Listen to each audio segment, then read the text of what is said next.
এরপরে স্ত্রীর কাজে সহযোগিতা করা, স্ত্রীর ঘরের কাজের মধ্যে সহযোগিতা করা, পরিবারের কাজের মধ্যে সহযোগিতা করা, এটা রাসূলের সুন্নাহ। আজকে আমাদের সমাজের মধ্যে যদি কোনো পুরুষরা এমন হয়, ঘর ঝাড়ু দিতে একটু ঘরটা ঝাড়ু দেয়, স্ত্রী অন্য কাজে ব্যস্ত আছে, স্বামী যদি ঘরটা ঝাড়ু দেয়, তাহলে মা তাকে খারাপ বলে, অন্য মহিলারা তাকে খারাপ বলে, অন্য পুরুষরা তাকে খারাপ বলে, স্ত্রীর কাপড় ধুয়ে দেওয়া মালিকাকে খারাপ মনে করে, যে স্ত্রীর কাছে পেশা, স্ত্রীর গোলাম হয়ে গেছে।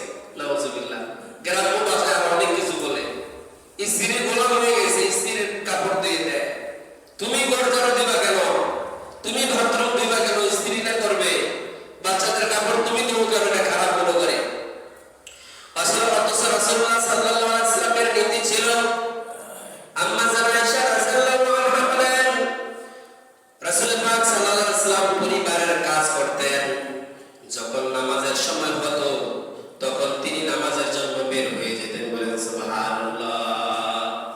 রাসূল কারীম সাল্লাল্লাহু আলাইহি ওয়াসাল্লাম তিনিও আয়েশা ঘরের মধ্যে আমাদেরকে পারিবারিক কাজের মধ্যে সহযোগিতা করতেন। নামাজের সময় হলে নামাজের জন্য বের হয়ে যেতেন। বুখারী শরীফের মধ্যে হাদিস আছে।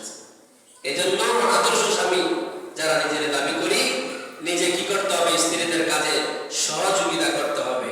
এরকম স্বামীদের জন্য, আদর্শ স্বামীদের জন্য প্রায় 12 থেকে 15টা দায়িত্ব আছে, কর্তব্য আছে, তাদের গুণ আছে, যেগুলা থাকলে একজন স্বামী সে আদর্শ স্বামী হয়। কিছু কয়েকটা স্বামীদের, আদর্শ স্বামীদের কয়েকটা গুণ আলোচনা করলাম। আল্লাহ পাক রব্বুল আলামিন আমাদের স্ত্রীদের সাথে সদাচরণ করা, তাদের সহযোগী হওয়া, তাদের পাশে যেন আমরা নিজেদেরকে ডাল হিসাবে সবসময় রাখতে পারি। স্বামী স্ত্রী উভয় মিলে যেন একটা